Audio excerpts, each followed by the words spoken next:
Shutdown চালিয়ে যাওয়ার ঘোষণা এনবিআর কর্মীদের, বন্দরগুলোতে অচলাবস্থা, আটকা পণ্যবাহী অসংখ্য ট্রাক।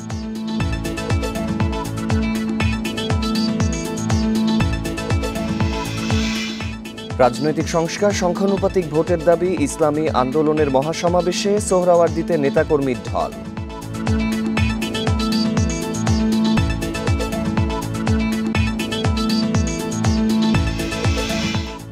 গঙ্গার পানি বন্টন চুক্তি নবায়নের আগেই ন্যায্য হিস্সা আদায়ে আওয়াজ তোলার আহ্বান, আন্তর্জাতিক সহযোগিতায় জোর।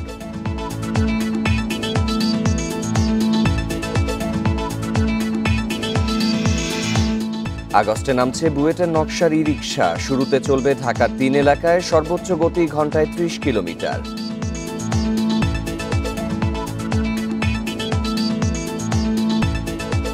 সংবাদ সন্ধ্যার শিরোনাম শুনছিলেন, পুরো খবর নিয়ে আছি সাফাদ্দিন ফরিদ। শাটডাউন ও মার্চ টু এনবিআর কর্মসূচিতে সারা দেশে বন্ধ এনবিআরের সব সেবা। চেয়ারম্যানের পদত্যাগ ও যৌক্তিক সংস্কারের দাবিতে রোববারও এই কর্মসূচি চালিয়ে যাওয়ার ঘোষণা দিয়েছে এনবিআর সংস্কার ঐক্য পরিষদ। শনিবার রাজস্ব ভবনের সামনে অবস্থান শেষে সংবাদ সম্মেলনে এই ঘোষণা দেয় তারা। জানায় সরকারের সঙ্গে আলোচনায় আগ্রহী তারা, তবে এর আগে এনবিআর চেয়ারম্যানকে অপসারণ করতে হবে। পূর্ব ঘোষণা অনুযায়ী এনবিআর সংস্কার ঐক্য পরিষদের ব্যানারে সকাল থেকে রাজধানীর আগারগাঁওয়ে রাজস্ব ভবনের সামনে অবস্থান নেয় আন্দোলনকারীরা। অনাকাঙ্ক্ষিত ঘটনা এড়াতে মোতায়েন করা হয় আইন শৃঙ্খলা বাহিনী সদস্যদের। এনবিআরের পক্ষ থেকে কর্মীদের অফিসে উপস্থিত না থাকলে শাস্তিমূলক ব্যবস্থা নেওয়ার নির্দেশনা ছিল। তা উপেক্ষা করেই চেয়ারম্যানের পদত্যাগের দাবিতে অনড় আন্দোলনকারীরা। আমরা চাই একটা এনবিআর, যেখানে একটা সৎ শাসন প্রতিষ্ঠিত হবে, একটা যৌক্তিক সংস্কার হবে, আন্তর্জাতিক মানদণ্ডের একটা এনবিআর আমরা প্রতিষ্ঠিত করতে চাই। আমাদের দেয়ালে পিঠ থেকে গিয়েছে এবং আমাদের পিছু আর ফিরে যাওয়ার কোনো রাস্তা নাই। আমরা চাই বৈষম্যহীন এনবিআর, এটাই আমাদের একমাত্র চাওয়া। বিকেলে রাজস্ব ভবনের সামনে আয়োজিত সংবাদ সম্মেলনে ব্যবসায়ীদের পাশে থাকার আহ্বান জানায় এনবিআর সংস্কার ঐক্য পরিষদ। সরকারের সাথে সমস্যা নিরসনে আলোচনা বসতেও আগ্রহী তারা। এনবিআর সংস্কার ঐক্য পরিষদ কর্তৃক ঘোষিত 28 জুন 2025 খ্রিস্টাব্দ তারিখ থেকে ট্যাক্স, কাস্টমস ও ভ্যাট বিভাগের সকল দপ্তরে লাগাতার কমপ্লিট শাটডাউন যথারীতি চলবে। আমরা জুলাই মাস আসার পূর্বেই তার অপসারণ চাই, কারণ আমরা পুত পবিত্র হয়ে জাতীয় রাজস্ব বোর্ডের কর্মকর্তা কর্মচারী বৃন্দ আলোচনায় অংশগ্রহণ করতে চাই। সংবাদ সম্মেলনে জানানো হয় 29 জুন থেকে সারা দেশের সব দপ্তর থেকে মার্চ টু এনবিআর কর্মসূচি পালিত হবে, তবে আন্তর্জাতিক যাত্রী সেবা চালু থাকবে। Shahid Ahmed, independent news, Dhaka. NBR কর্মকর্তা কর্মচারীদের কমপ্লিট শাটডাউন কর্মসূচির কারণে সারা দেশে বন্দরগুলোতে দেখা দিয়েছে অচলাবস্থা। আমদানি রপ্তানিতে শুল্কায়ন কার্যক্রম বন্ধ থাকায় বিপাকে ব্যবসায়ীরা। আটকা পড়েছে পণ্যবাহী অসংখ্য ট্রাক। এনবিআর বিলুপ্তির প্রতিবাদ ও চেয়ারম্যানের পদত্যাগ দাবিতে কর্মসূচি চলবে আগামীকালও। দ্রুত সংকট সমাধান না হলে ব্যাপক লোকসানের শঙ্কায় ব্যবসায়ীরা। শনিবার সকাল ৯টা থেকে চট্টগ্রাম কাস্টমসে শুরু হয় কমপ্লিট শাটডাউন কর্মসূচি। তালা ঝুলিয়ে দেওয়া হয় শুল্কায়ন শাখার সব কক্ষে। কোনো কর্মকর্তা কর্মচারী কাজে যোগ দেননি। শুল্কায়ন কার্যক্রম বন্ধ থাকায় কাস্টমস অফিসে এসে ফেরত যান আমদানি রপ্তানিকারকদের প্রতিনিধিরা। আজকেও জানি যে কাজ হবে। গতকালকে রাত্রে একটা বিজ্ঞপ্তি পেলাম যে আজকে থেকে কমপ্লিট শাটডাউন অনির্দিষ্টকালের জন্য। এটা আপনার একটা সুষ্ঠু সমাধানে না আসে, এরকম হ্যাঙ্গিং অবস্থা থাকে, তাহলে আস্তে ডে বাই ডে এটা হবে, ডিমেশন হবে। সকাল থেকে ফাঁকা বেনাপোল কাস্টমস হাউস। বেকার সময় কাটাচ্ছেন বন্দরের সাথে সংশ্লিষ্ট শ্রমিকরা। অচল অবস্থা তৈরি হয়েছে হিলি স্থলবন্দরেও। বিল অফ এন্ট্রি দাখিল থেকে শুরু করে কাস্টমস শুল্কায়ন বন্ধ থাকায় বন্দর থেকে আমদানি হওয়া পণ্য খালাস নিয়ে বিপাকে ব্যবসায়ীরা।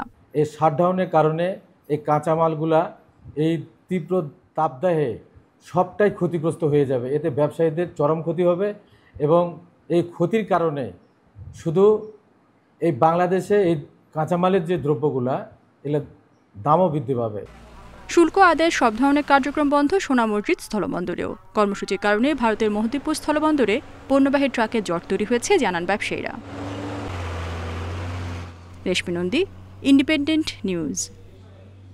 রাজনৈতিক সংস্কার, বিচার বিভাগে স্বচ্ছতা ও সংখ্যানুপাতিক পদ্ধতিতে জাতীয় নির্বাচন সহ 16 দফা দাবি ঘোষণা করেছে ইসলামী আন্দোলন বাংলাদেশ। দুপুরে রাজধানী সোহরাওয়ার্দী উদ্যানে আয়োজিত মহাসমাবেশে এই ঘোষণা দেয় দলটি। সকাল থেকে দলে দলে নেতাকর্মীরা যোগ দেন সমাবেশ স্থলে। সেখানে স্থানীয় কেন্দ্রীয় নেতারা বক্তব্য দেন। মূল পর্বে সভাপতিত্ব করেন ইসলামী আন্দোলন বাংলাদেশের আমির মুফতি সৈয়দ মোহাম্মদ রেজাউল করিম। এ সময় দেশের স্বাধীনতা, সার্বভৌমত্ব রক্ষায়, জনগণের মৌলিক অধিকার প্রতিষ্ঠায় এবং ইসলাম বিরোধী ও দেশ বিরোধী ষড়যন্ত্র মোকাবিলায় এই ঘোষণাপত্র বাস্তবায়নের দাবি করেন নেতারা।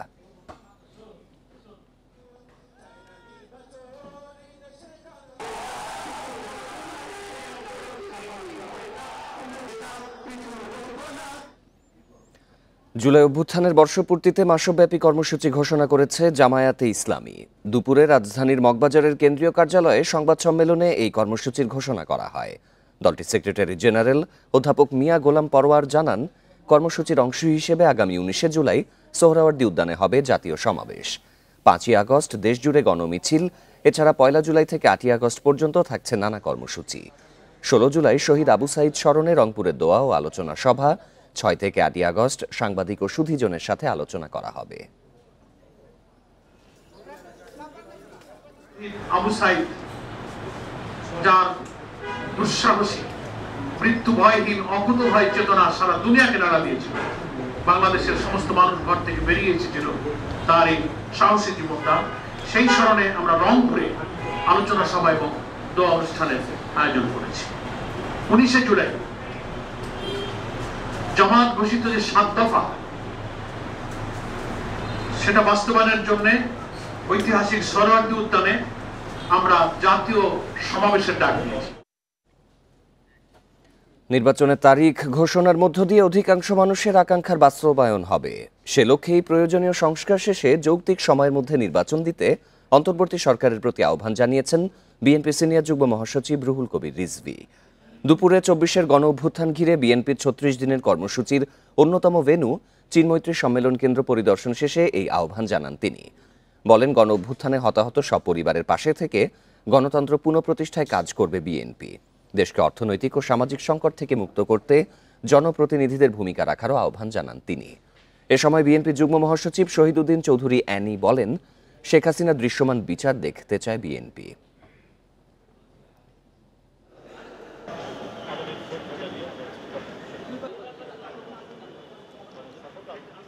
প্রয়োজনীয় সংস্কার শেষে নির্বাচন দিতে হবে এবং সেই নির্বাচনটি অবশ্যই যৌক্তিক সময়ের মধ্যেই সেটা দিতে হবে। প্রধান উপদেষ্টা ডক্টর মোহাম্মদ ইউনূস এবং বিএনপির ভারপ্রাপ্ত চেয়ারম্যানের সাথে বৈঠক হয়েছে। এই বৈঠকের পরবর্তীতে গোটা দেশের মধ্যে মানুষের আবারও আশাবাদ জেগে উঠেছে যে না, আমরা একটি ভালো ভবিষ্যৎ নির্মাণ করার জন্য যাচ্ছি। সম্পূর্ণ দেশবাসীর দাবি খুব শীঘ্রই শেখ হাসিনার বিচার দৃশ্যমান হবে, দ্রুত কার্যকর হবে। যে সংস্কার কাজ চলছে সেটি আরও বেশি দৃশ্যমান এবং দ্রুত হবে। বৈষম্য বিরোধী ছাত্র আন্দোলন থেকে সরে দাঁড়িয়েছেন সংগঠনটির মুখপাত্র উমামা ফাতেমা। নিজের ভেরিফাইড ফেসবুক পেজে পদত্যাগের ঘোষণা দেন তিনি। উমামা লিখেছেন, বৈষম্য বিরোধী ছাত্র আন্দোলনের সঙ্গে তার যাত্রা এখানেই শেষ। তিনি জানান, এনসিপি গঠনের পরও জুলাইয়ের অসমাপ্ত কাজগুলো করার দায়বদ্ধতা থেকে বৈষম্য বিরোধী ছাত্র আন্দোলনের ব্যানারে কাজ করার সিদ্ধান্ত নেন। কিন্তু দলীয় লেজুর বৃত্তির বাইরে স্বাধীনভাবে কাজ করলে রাজনৈতিক ভবিষ্যৎ হুমকির মুখে পড়তে পারে বলে মন্তব্য করেন উমামা। অনলাইন অফলাইনে তার উপর ভয়াবহ চাপ সৃষ্টির অভিযোগ তুলেছেন তিনি।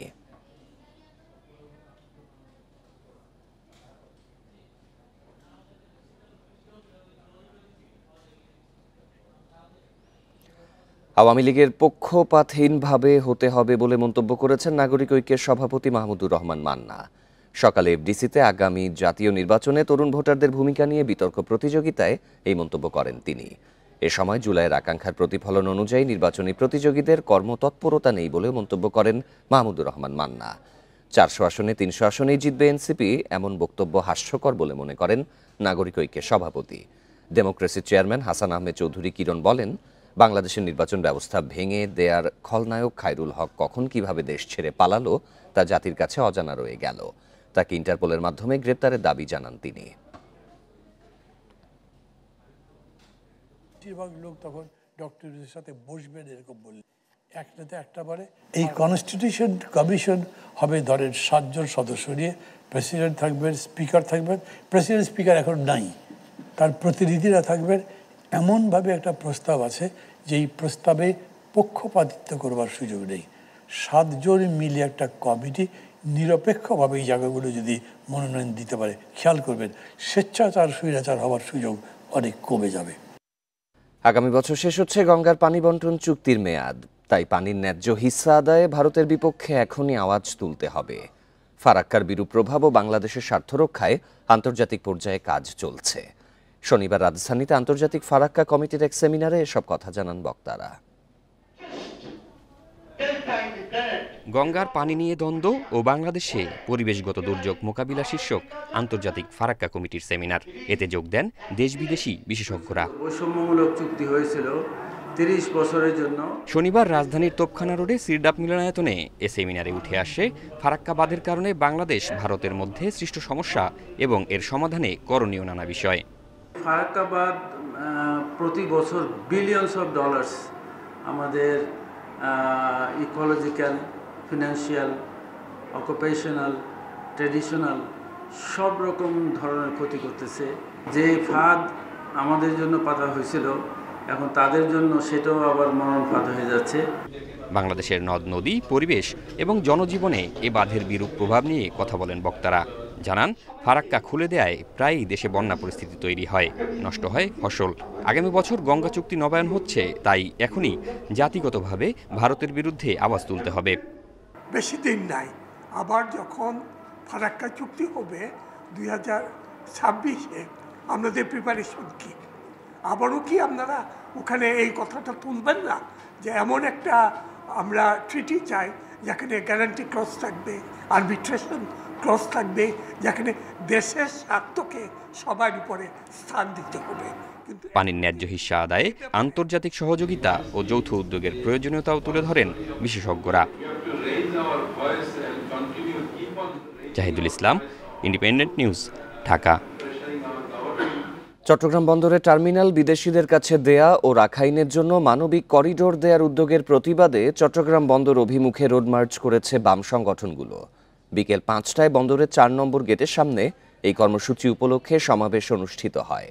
সভায় বিভিন্ন বাম দলগুলোর কেন্দ্রীয় নেতারা উপস্থিত ছিলেন। বক্তারা অভিযোগ করেন, বর্তমান সরকার প্রয়োজনীয় সংস্কার না করে এখতিয়ার বহির্ভূত কাজে যুক্ত হয়েছে, যা জুলাই আন্দোলনের মূল চেতনা পরিপন্থী বলেও অভিযোগ করেন তারা। এ ধরনের কর্মকাণ্ড থেকে দ্রুত সরে না এলে আরও কঠোর কর্মসূচি দেয়া হবে বলে জানান তারা।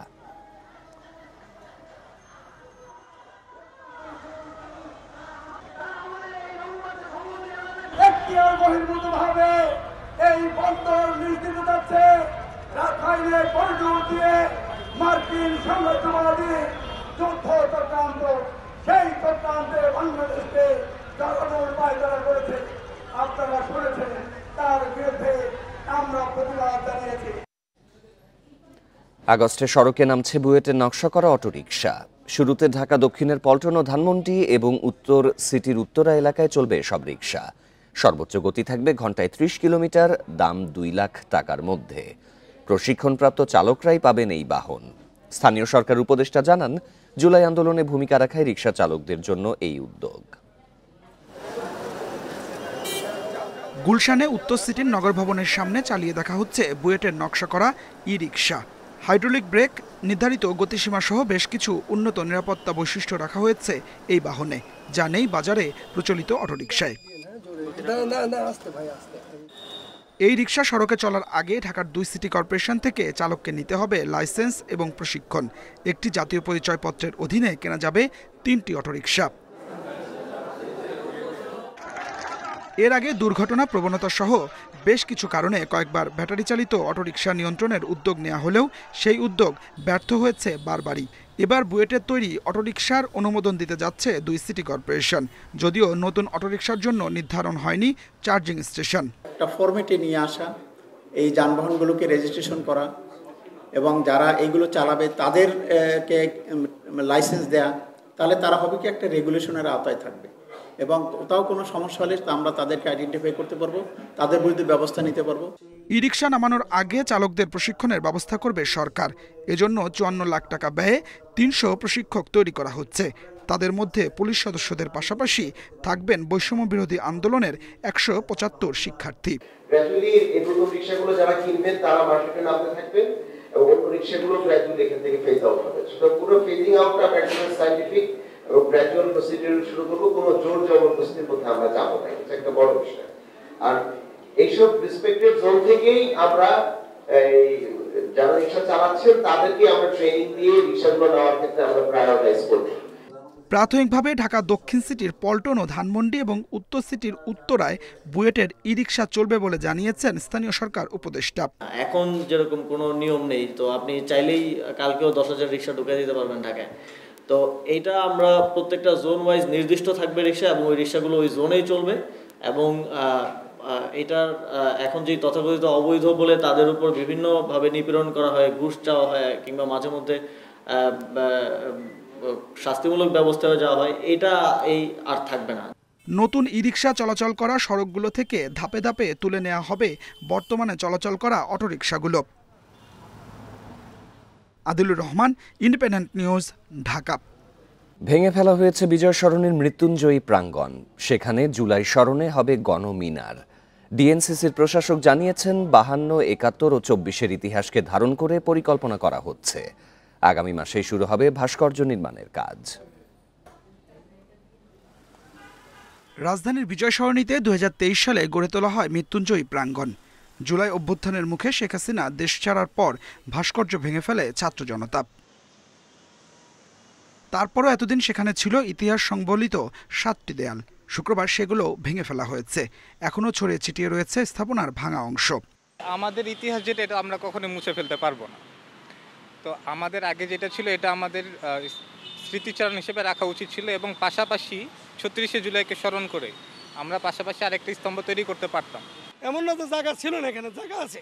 এটা 6টা দাব আর 6টা ওয়াল করা হয়েছে, 6টার লেখা আছে ভাষা আন্দোলনের জন্য, সেটা থাকুক, আমাদের ওইটাও থাকুক। ওটা যদি ওরা করতে চায় তার করুক, তার পাশে করুক। এই জায়গায় নতুন কিছু করার পরিকল্পনা করছে ঢাকা উত্তর সিটি কর্পোরেশন।